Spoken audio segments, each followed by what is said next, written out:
Good morning दोस्तों। आज हम 63वीं BPSC mains question with answer class 11 देखने जा रहे हैं। क्लास 10 तक का आपका वीडियो अपलोड कर दिया गया है, जो कि 64वीं बीपीएससी तक है। 69 से 64वीं तक का आपका वीडियो क्लास 10 तक में अपलोड कर दिया गया।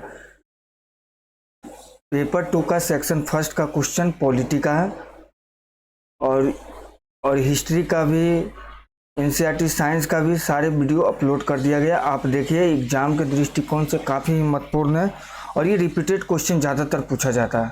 तो आज हम 63वीं BPSC mains question with answer polity का सेक्शन फर्स्ट पेपर 2 का क्वेश्चन विथ आंसर देखने जा रहे हैं। तो चलिए देखते हैं। 63वीं बीपीएससी मुख्य परीक्षा 2019, क्वेश्चन नंबर फर्स्ट। स्वतंत्र और निष्पक्ष चुनाव के संचालन में भारत के निर्वाचन आयोग की भूमिका की गंभीरता से जांच करें। इस संबंध में चुनावी पहचान पत्र किस उद्देश्य से कार्य करता है? Question number first.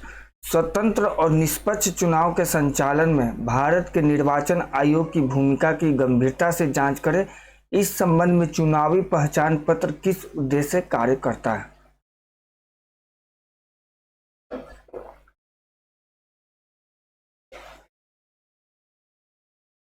चलिए उत्तर देखते हैं। भारतीय संविधान का अनुच्छेद 324 देश में निर्वाचनों के लिए मतदाता सूची तैयार कराने और चुनाव के संचालन का अधीक्षण, निर्देशन और नियंत्रण के अधिकार के साथ ही एक स्वतंत्र निर्वाचन आयोग के गठन का प्रावधान करता है। अनुच्छेद 324 संविधान के अनुच्छेद 324 के ये शब्द बहुत ही महत्वपूर्ण है, क्योंकि ये निर्वाचन आयोग को चुनाव से संबंधित हर बात पर अंतिम निर्णय लेने की भूमिका सौंपते हैं। भारत के निर्वाचन आयोग की सहायता करने के लिए प्रत्येक राज्य में एक मुख्य निर्वाचन अधिकारी होता है।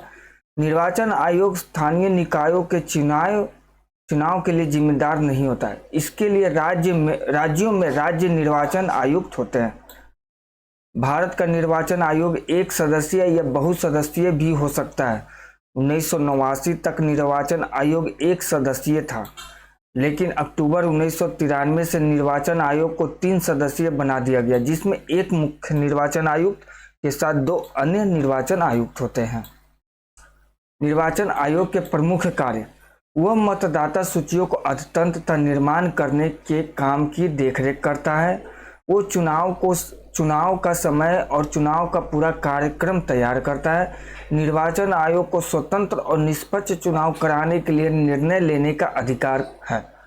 निर्वाचन आयोग राजनीतिक दलों को मान्यता देता है और उन्हें चुनाव चिन्ह आवंटित करता है। स्वतंत्र एवं निष्पक्ष चुनाव में चुनाव आयोग की भूमिका: आयोग के पास सीमित कर्मचारी एवं अधिकारी होते हैं। अंततः चुनाव प्रक्रिया के दौरान चुनाव संबंधी कार्यों के संबंध में आयोग का पूरी प्रशासनिक मशीनरी पर नियंत्रण हो जाता है। केंद्र तथा राज्य के प्रशासनिक अधिकारियों को चुनाव संबंधी कार्य आयोग के नियंत्रण में करना होता है। निर्वाचन आयोग को इन अधिकारों को अपने सुविधा अनुसार तबादला कर सकता है तथा आवश्यकता पड़ने पर अनुशासनात्मक कार्रवाई भी कर सकता है। अबाध एवं निष्पक्ष चुनाव के संचालन में नौकरशाही की भूमिका महत्वपूर्ण हो जाती है। इन पर चूंकि निर्वाचन आयोग का कड़ा नियंत्रण होता है, अंततः ये निष्पक्ष तरीके से अपने कार्यों को करते हैं। सर्वप्रथम चुनाव की विभिन्न तैयारियों जैसे क्षेत्र में अपराध नियंत्रण, सुरक्षा की मजबूत व्यवस्था, मतदाता सूची तैयार करवाना, पोलिंग बूथ को चिन्हित करना आदि कार्य करने होते हैं। चुनाव प्रचार के दौरान निर्वाचन आयोग के निर्देशों के अनुसार राजनीतिक पार्टियों पर नजर रखना तथा आचार संहिता का किसी प्रकार से उल्लंघन न हो, इसकी जिम्मेदारी संबंधित प्रशासनिक अधिकारियों पर ही होती है। शांतिपूर्ण एवं निष्पक्ष चुनाव के लिए यह आवश्यक है कि भय मुक्त वातावरण बने तथा बूथ कैप्चरिंग आदि की घटना न हो। इसके लिए प्रशासक को सतर्क रहना पड़ता है। इन कार्यों के लिए स्थानीय प्रशासन को पुलिस के अलावा केंद्रीय पुलिस बल भी उपलब्ध कराई जाती है, ताकि प्रशासन किसी भी परिस्थिति से निपटने के लिए सक्षम हो सके। चुनाव के बाद मत पेटी अथवा ईवीएम को मतगणना केंद्रों तक सुरक्षित पहुंचाना तथा वोटों की गिनती करवाना भी प्रशासन की महत्वपूर्ण जिम्मेदारी होती है। स्वतंत्र और निष्पक्ष चुनाव के संचालन में चुनावी पहचान पत्र की भूमिका: भारत निर्वाचन आयोग प्रमुख यूनियन सेशन ने अगस्त 1993 में चुनाव प्रणाली में सुधार करने तथा चुनाव में धन बल अथवा बाहुबल जैसे कदाचार को रोकने के प्रयास में देश के सभी मतदाताओं के लिए मतदाता पहचान पत्र बनाने का आदेश दिया। आयोग ने नवीनतम तकनीकी एवं नवाचारों का लाभ उठाने के लिए मई 2000 में मतदाता फोटो पहचान पत्र EPIC कार्यक्रम के लिए संशोधित दिशा निर्देश जारी किए। मतदाता पहचान पत्र EPIC मतदाता फोटो पहचान पत्र निर्वाचन आयोग द्वारा जारी किया गया एक ऐसा पहचान पत्र है जो सभी योग्य मतदाताओं को चुनाव दिवस पर उनकी मतदाता पहचान को सक्षम करने में मदद करता है। जो लोग पहले से ही मतदाता सूची में नामांकित है वे मतदाता पहचान पत्र प्राप्त करने के योग्य है, जिसे चुनाव कार्ड के रूप में भी जाना जाता है। इन चुनाव कार्डों में व्यक्तिगत विवरण के साथ एक विशिष्ट पहचान पत्र संख्या छपी होती है। चुनावी पहचान पत्र से मतदाता की सही पहचान हो जाती है। इससे वन मैन वन वोट की अवधारणा सुनिश्चित होती है। चुनावी पहचान पत्र के प्रयोग से एक से अधिक बार मत डालने की प्रवृत्ति पर रोक लगी है। इस तरह इसने जाली मतदान पर रोक लगाई है। चुनावी पहचान पत्र के द्वारा ही व्यक्ति मत डाल सकता है जिसका विवरण पहचान पत्र में उल्लिखित है। अतः इससे पहचान पत्र धारण करने वाले प्रत्येक भारतीय नागरिक राजनीतिक प्रक्रिया में अपना प्रतिनिधित्व सुनिश्चित कर सकते हैं। चुनावी पहचान पत्र शुरू होने से पहले एक व्यक्ति अन्य व्यक्तियों के भी मत डाल सकता था, लेकिन चुनावी पहचान पत्र से अब ऐसा करना संभव नहीं है। चुनावी पहचान पत्र के प्रयोग से चुनाव के दौरान स्थानीय लोगों के बीच होने वाले तनाव के साथ लड़ाई झगड़ों एवं फर्जी मतदाताओं पर भी रोक लगी है। इसके अलावा चुनाव कार्ड न केवल चुनाव में वोट डालने के लिए उपयोगी है, बल्कि यह बैंक खाता खोलने, नया गैस कनेक्शन करवाने, पासपोर्ट अथवा वीजा कार्ड बनवाने से लेकर ट्रेन यात्रा हेतु ऑनलाइन आरक्षण के लिए पहचान प्रमाण और पता प्रमाण के रूप में भी कार्य करता है। आजकल लगभग प्रत्येक सरकारी एजेंसियां, बीमा कंपनी अथवा बैंक एजेंसियां जैसे बंधक कंपनी, यदि आप बंधक या किसी अन्य व्यक्तिगत ऋण के लिए आवेदन करने जा रहे हैं और दावा कंपनियां बीमा के लिए मतदाता पहचान पत्र संख्या की मांग करती है। यदि कोई व्यक्ति अपने निवास स्थान के अतिरिक्त किसी अन्य स्थान पर जाकर बसता है तो चुनावी तालिका में पंजीकरण के लिए भी एक मतदाता पहचान पत्र आवश्यक होता है। भविष्य में बायोमेट्रिक रूप का डेटा जैसे डिजिटल हस्ताक्षर और फिंगरप्रिंट चुनाव कार्ड में माइक्रोचिप के अंदर सन्निहित किए जा सकते हैं। की टू रिमेंबर, निर्वाचन आयोग के संवैधानिक प्रावधानों का उल्लेख करें। संक्षेप में निर्वाचन आयोग के प्रमुख कार्यों का वर्णन करें। स्वतंत्र एवं निष्पक्ष चुनाव के संचालन में चुनाव आयोग की भूमिका। स्वतंत्र एवं निष्पक्ष चुनाव में चुनावी पहचान पत्र की भूमिका। तो दोस्तों, इस क्वेश्चन का आप पढ़िए और अपने शब्दों में लिखने का प्रयास करिए, जिससे आपके एक तो लिखने का कार्यशैली में बढ़ोतरी होगी और ये एग्जाम में अच्छे नंबर दिलाता है। तो देखिए, चलिए देखते हैं क्वेश्चन नंबर 2। क्या आप सहमत हैं कि भारतीय राजनीति का आज मुख्य रूप से वर्णनात्मक राजनीति की बजाय विकास राजनीति के आसपास घूमती है? बिहार के संदर्भ में चर्चा करें। क्या आप सहमत हैं कि भारतीय राजनीति आज मुख्य रूप से वर्णनात्मक राजनीति के बजाय विकास राजनीति के आसपास घूमती है? बिहार के संदर्भ में चर्चा करें। चलिए उत्तर देखते हैं।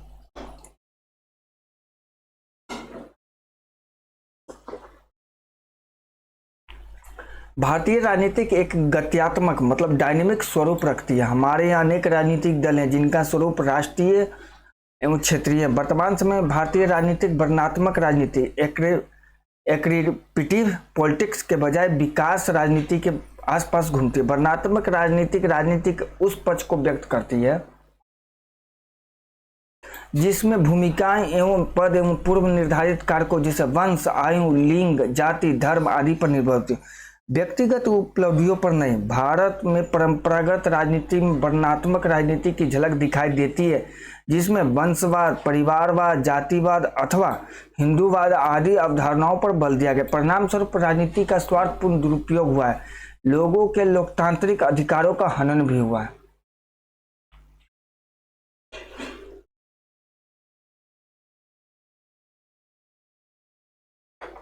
वर्तमान समय में भारतीय राजनीति में विकासात्मक पक्ष को बढ़ावा दिए जाने की प्रवृत्ति दिखाई देती है। गठबंधन सरकार, क्षेत्रीय दलों का उभार आदि का आधार देश के विकास को बढ़ावा देने के प्रमुख कारकों के रूप में दिखाई देता है। वर्तमान में मतदाता वंशवाद, परिवारवाद तथा धार्मिक आधार पर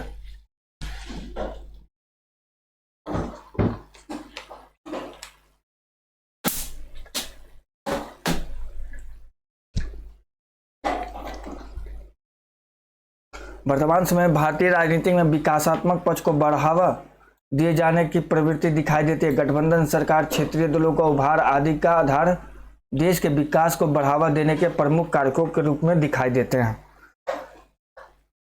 वर्तमान में मतदाता वंशवाद, जब परिवारवाद तथा धार्मिक आधार पर मतदान नहीं करते, बल्कि ऐसे दलों को मत देते हैं जो गरीबी तथा बेरोजगारी उन्मूलन, आर्थिक विकास आदि पक्षों की बात करते हैं। बिहार के संदर्भ में विकास राजनीतिक, किसी भी राज्य की राजनीति उसके समाज और उसकी अर्थव्यवस्था के बीच विकासात्मक संबंधों की देन होती है। श्री कृष्ण सिंह बिहार के पहले कांग्रेसी मुख्यमंत्री थे और अंतिम मुख्यमंत्री कांग्रेस के डॉक्टर जगन्नाथ मिश्रा।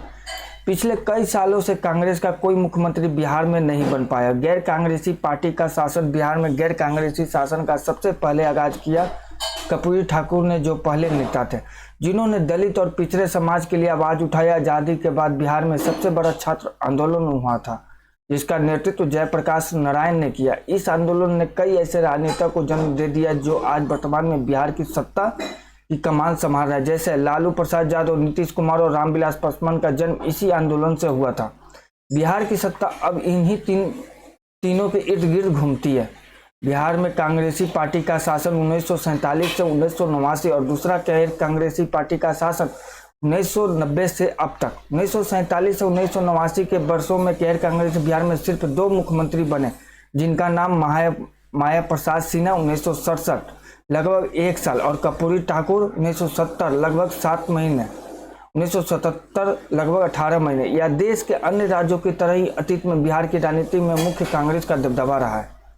बिहार में कई दशकों तक कांग्रेस का निर्बाध शासन रहा और यह 1990 तक जारी रहा। भारतीय चुनावी इतिहास में इस अवधि को कांग्रेस काल कहा जाता है।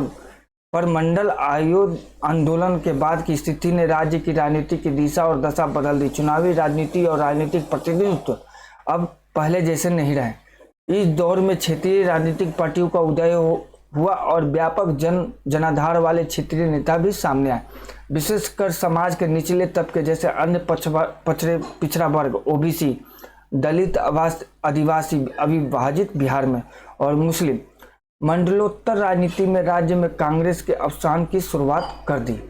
आज़ादी के बाद बिहार के राजनीतिक इतिहास पर नजर दौड़ने से इसके 3 भिन्न चरणों का पता चलता है। इसका पहला चरण 1947 से 67 कांग्रेस के वर्चस्व काल है, जब ऊंची जातीय इसकी सत्ता संरचना के शीर्ष पर बैठी दिखती थी। दूसरी संरचना 1967 से 90 को संक्रमण काल कहा जाता है, जब राजनीतिक क्षेत्र में कांग्रेस के साथ साथ ऊंची जातियों के प्रभुत्व में आ रही क्रमशः गिरावट और उसके साथ ही मध्य जातियों के धीमे किंतु निरंतर उभरते प्रभाव को देखा जा सकता है। तीसरा चरण 1990 से अब तक का है। मंडलोत्तर राजनीति के 3 दशक की इस अवधि के दौरान बिहार की राजनीति में कई तरह के उतार चढ़ाव आए। अब देश के साथ बिहार में भी विकास की ब्यार बहने लगी है। अब लोग वर्णात्मक वाली राजनीतिक व्यवस्था में यकीन नहीं करते। जो भी राजनीतिक पार्टी सबके हितों और विकास को अपना मूल मंत्र बनाती है, उसकी समय की मांग समझते हैं। की टू रिमेंबर, वर्णात्मक राजनीति तथा विकासात्मक राजनीति का स्पष्टीकरण करें। दोनों अवधारणाओं का मूल्यांकन करें, अपने मत का स्पष्टीकरण करें। बिहार के संदर्भ में वर्णात्मक राजनीतिक तथा विकासात्मक राजनीति का इतिहास। क्वेश्चन नंबर 3, हाल के दिनों में भारतीय पार्टी और राजनीति पर बढ़ते क्षेत्रीय राजनीतिक दलों के प्रभाव क्या है? हाल के दिनों में भारतीय पार्टी की राजनीति पर बढ़ते क्षेत्रीय राजनीतिक बलों के प्रभाव क्या है? उत्तर, वर्तमान में भारत में 7 पार्टियां हैं। 7 नहीं, 6 पार्टियां होगी। भारतीय जनता पार्टी, भारतीय कांग्रेस पार्टी, मार्क्सवादी कम्युनिस्ट पार्टी, भारतीय communist party, Bahujan Samaj party, राष्ट्रवादी कांग्रेस पार्टी, तृणमूल कांग्रेस पार्टी। इसके साथ ही देश में अनेक क्षेत्रीय पार्टी पार्टियां भी है जो समय समय पर राष्ट्रीय पार्टियों के निर्णय को प्रभावित करती रहती है। हमारे देश में अनेक क्षेत्रीय दलों का उदय विशेष परिस्थितियों के परिणाम स्वरूप हुआ है। पंजाब में 1920 से ही अकालियों की राजनीति चलती आ रही है। कश्मीर में पहले मुस्लिम कॉन्फ्रेंस बनी जिसे बाद में नेशनल कॉन्फ्रेंस के नाम से जाना गया। तमिलनाडु में जस्टिस पार्टी का गठन हुआ। 1949 में द्रमुक पार्टी का गठन हुआ। इसके अतिरिक्त बंगला कांग्रेस, केरल कांग्रेस, उत्कल कांग्रेस जैसे कांग्रेस क्षेत्रीय दलों तथा विशाल हरियाणा पार्टी, असम गण परिषद आदि का भी उदय हुआ। ये सभी दल किसी विशेष क्षेत्र अथवा अलग अलग राज्यों में अपना प्रभाव रखने वाले रहे हैं। क्षेत्रीय दलों के उदय के कारण भारत एक बहुभाषी, बहुजातीय, बहुक्षेत्रीय और विभिन्न धर्मों का देश है। भारत जैसे विशाल विविधताओं से भरे देश में क्षेत्रीय दलों के उदय के अनेक कारण हैं। पहला प्रमुख कारण जातीय, सांस्कृतिक और भाषाई विभिन्नता है। विभिन्न क्षेत्रों में रहने वाले लोगों की अपनी समस्याएं होती है जिन पर राष्ट्रीय दलों या केंद्रीय नेताओं का ध्यान जाता है। परिणाम स्वरूप क्षेत्रीय दलों का उदय होता है। यदा केंद्र अपनी शक्तियों का प्रयोग मनमाने ढंग से करता रहा है। केंद्र की शक्तियों के केंद्रीकरण की इसी प्रवृत्ति के कारण अनेक क्षेत्रीय दलों का जन्म हुआ है। उत्तरी भारत की प्रधानता को लेकर आशंकाएं भी क्षेत्रीय दलों के उदय के कारण रहा है। क्षेत्रीय दलों के उदय का प्रमुख कारण कांग्रेस दल का संगठनात्मक दोष भी है। केंद्र में कांग्रेस की स्थिति तो मजबूत थी परंतु राज्य में कांग्रेस संगठन बिखरता जा रहा था। परिणाम स्वरूप कांग्रेस में संगठन संबंधी फूट और कमजोरियों आ गई और राज्य स्तर के अनेक नेताओं ने क्षेत्रीय दलों के गठन में प्रमुख भूमिका निभाई। क्षेत्रीय दलों के उदय के कारण जातीय असंतोष भी रहा। अनुसूचित जातियों, जनजातियों, अन्य पिछड़े वर्गों के लिए सामाजिक न्याय की मांग हेतु भी क्षेत्रीय दलों का उदय हुआ। क्षेत्रीय दलों का स्वरूप हमारे देश में मुख्य रूप से 3 प्रकार के क्षेत्रीय दल पाए जाते हैं। पहला, वे दल जो जाति, धर्म, क्षेत्र अथवा सामुदायिक हितों का प्रतिनिधित्व करते हैं, उन पर आधारित है। ऐसे दलों में Akali Dal, Dramuk, Shiv Sena, National Conference, Jharkhand Party, Nagaland National Democratic Party आदि प्रमुख हैं। दूसरे वे दल हैं जो किसी समस्या विशेष को लेकर राष्ट्रीय दलों, विशेष रूप से कांग्रेस से पृथक होकर बने। ऐसे दलों में कांग्रेस, बंगला कांग्रेस, केरल कांग्रेस, उत्कल कांग्रेस, विशाल हरियाणा आदि।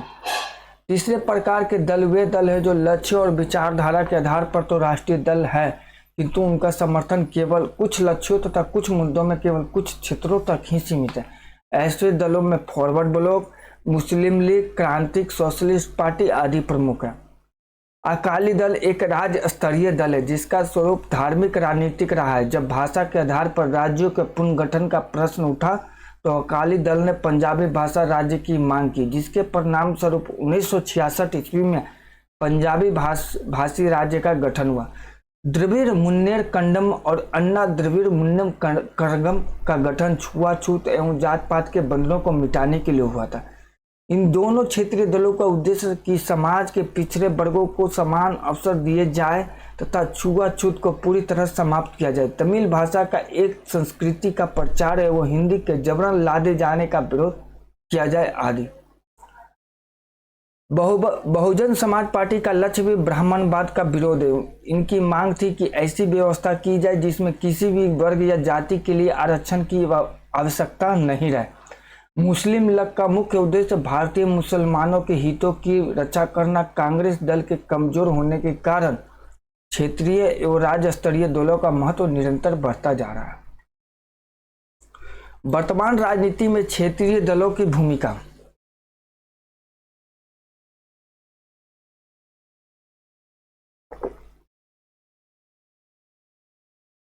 भारत विश्व का सबसे बड़ा लोकतांत्रिक गणराज्य है। इस नाते इस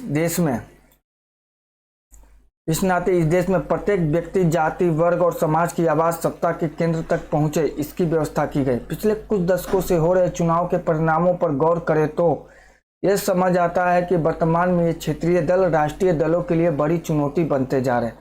क्षेत्रीय दलों के कारण इन राष्ट्रीय दलों को कई राज्यों में इनका सहारा लेना पड़ता है। और हालात यह है कि भारतीय जनता पार्टी जो वर्तमान में केंद्र की सत्ता में, उसका कई राज्यों में वजूद तक नहीं है।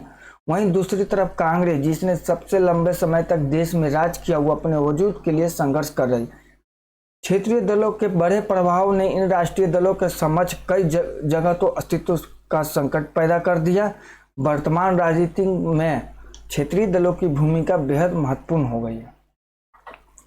आज राजनीतिक महाकुंड में क्षेत्रीय दलों को जो महत्व दिया जा रहा है, उसका देश के एकात्मक संघीय ढांचे पर गंभीर बहुमुखी प्रभाव पड़ेगा। हमारे यहाँ पर अनेक क्षेत्रीय दल है। ये दल वर्ग संघर्ष और प्रांतवाद, भाषावाद के जनक है। कुछ पार्टियां वर्ग संघर्ष को, कुछ पार्टियां प्रांतवाद और भाषावाद को बढ़ावा देने वाली पार्टियां बन गई। इनकी तर्ज पर तो जो भी दल कार्य कर रहे हैं, उनकी ओर एक विशेष वर्ग के लोग आकर्षित हो रहे हैं, जिन्हें ये अपना वोट बैंक मानते हैं। इस वोट बैंक को और भी सुदृढ़ करने के लिए दल किस सीमा तक जा सकते हैं, कुछ कहा नहीं जा सकता। इसका परिणाम यह हुआ है कि भाषा, प्रांत और वर्ग की अथवा संप्रदाय की राजनीति अथवा राजनीति करने वालों के पक्ष में पिछले 20 वर्षों में बड़ी शीघ्रता से जनसाधारण का ध्रुवीकरण हुआ।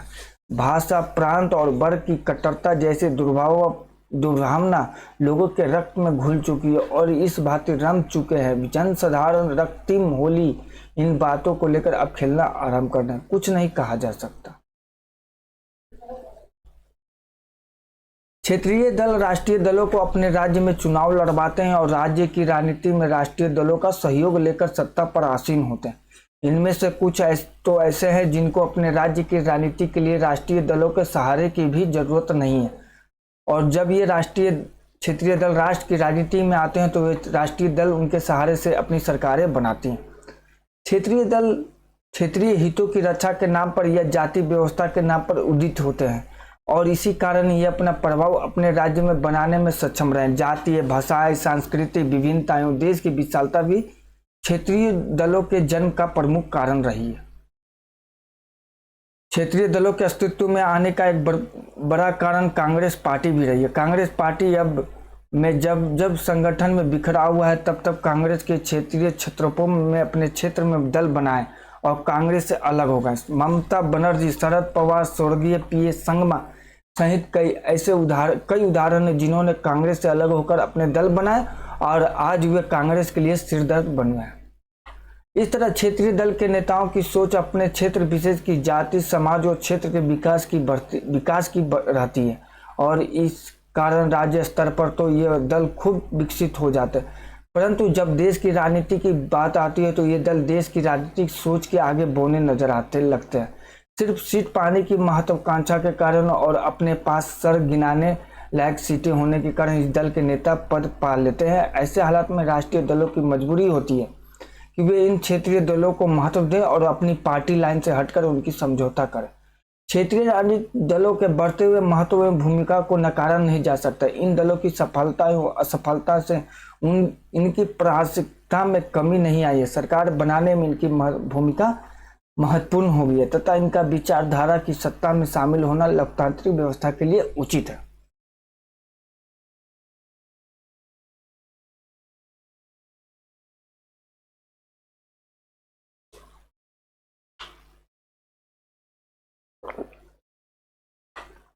चलिए क्वेश्चन नंबर 4 देखते हैं। संविधान और संवैधानिकता के बीच क्या अंतर है?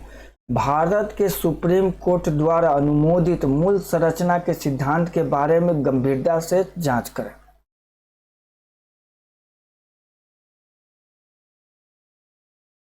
उत्तर, संविधान मूल सिद्धांतों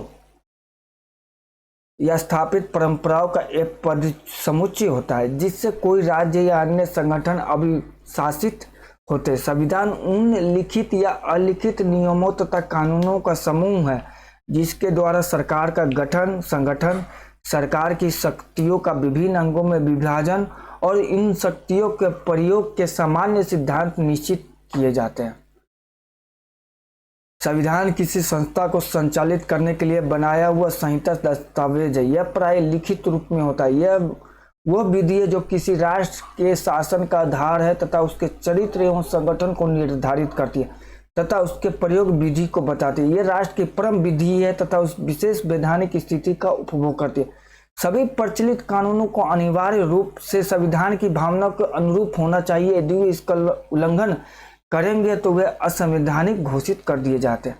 अर्थात हम कह सकते हैं कि किसी देश या संस्था द्वारा निर्धारित किए गए वो नियम जिसके माध्यम से उस देश या उस संस्था का सुचारू रूप से ढंग से संचालन हो सके उसे उस देश या संस्था का संविधान कहा जाता है। किसी भी देश का संविधान उस देश की राजनीतिक व्यवस्था, न्याय व्यवस्था, नागरिकों के हितों की रक्षा करने का एक मूल ढांचा होता है जिसके माध्यम से उस राष्ट्र के विकास की दिशा का निर्धारण होता है। संविधानवाद, कॉन्स्टिट्यूशनलिज्म।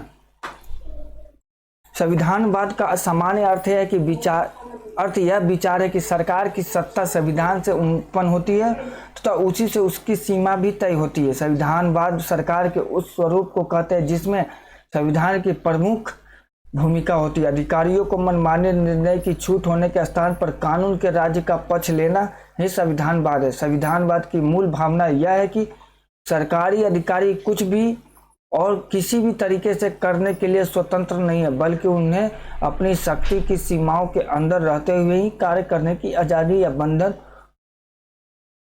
है, और यह भी संविधान में वर्णित प्रक्रिया के अनुसार। ऐतिहासिक प्रक्रिया के परिणाम स्वरूप ही संवैधानिक राज्यों को जन्म हुआ है। मनुष्य द्वारा राज्य सत्ता के अत्याचार व दुरुपयोग से बचने के प्रयास के परिणाम स्वरूप संविधानवाद का जन्म हुआ। आधुनिक संविधानवाद के विस्तृत आधार है, किंतु इसका मूल आधार विधि का शासन ही माना जाता है। प्राचीन काल से ही ऐसे विविध विचारों पर चिंतन किया जाता रहा है जो राज्य सत्ता को प्रभावी ढंग से नियंत्रित कर सके और उसे सदप्रयोग में सहायक बन सके। इस दृष्टिकोण से प्राचीन काल से ही राज्य सत्ता नैतिक अभिबंधों एवं धार्मिक मान्यताओं के साथ ही शाश्वत विधि, प्राकृतिक विधि, देवीय विधि, मानवीय विधि के विभिन्न रूप में विभिन्न उपायों पर विचार करने की लंबी परंपरा दिखाई देती है। संविधान के मूल ढांचे या आधारभूत सिद्धांतों की धारणा।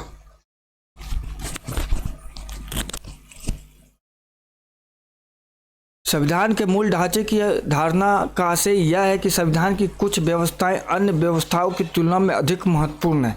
वे संविधान के मूल ढांचे के समान है और समस्त संवैधानिक व्यवस्था उन पर आधारित है। केशवानंद भारती बनाम केरल राज्य। सर्वप्रथम इस धारणा का प्रतिपादन सर्वोच्च न्यायालय के द्वारा 24 अप्रैल 1973 के मौलिक अधिकारों से संबंधित एक विवाद केशवानंद भारती बनाम केरल राज्य पर निर्णय देते हुए किया गया। इस निर्णय में सर्वोच्च न्यायालय ने कहा कि संसद मौलिक अधिकारों को संशोधित या सीमित कर सकती है, किंतु संविधान के अनुच्छेद 368 से संसद को संविधान के मूल ढांचे में परिवर्तन का अधिकार प्राप्त नहीं होता। मिनर्वा मिल्स बनाम भारत सरकार। मिनर्वा मिल्स बनाम भारत सरकार मई 1980 विवाद में भी सर्वोच्च न्यायालय के द्वारा पुनः इस बात का प्रतिपादन किया गया।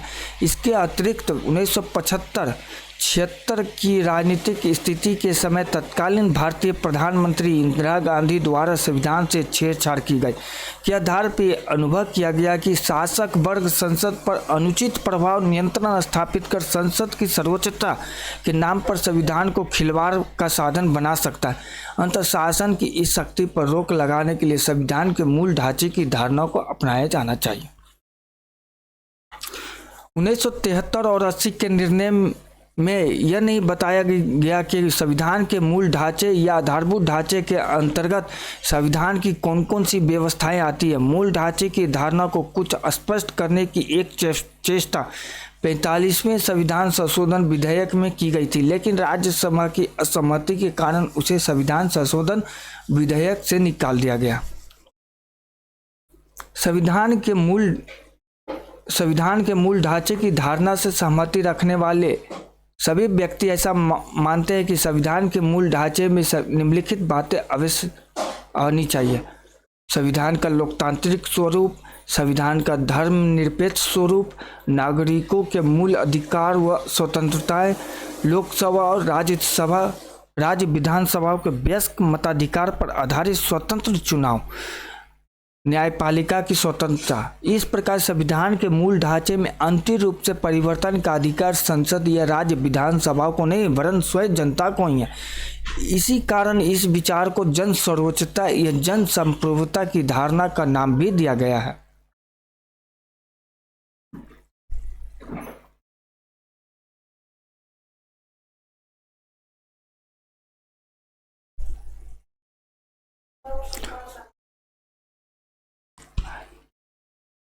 दोस्तों क्वेश्चन नंबर 5 को कल देखते हैं और नेक्स्ट क्वेश्चन भी देखते हैं। तो थैंक यू। बाकी आप लोग ज़्यादा से ज़्यादा शेयर करिए, सब्सक्राइब करिए और एक बार इसको बढ़िया से देखिए। फास्ट तरीके से आपको पढ़ाया गया है जो कि बहुत ही इम्पोर्टेंट है। Thank you.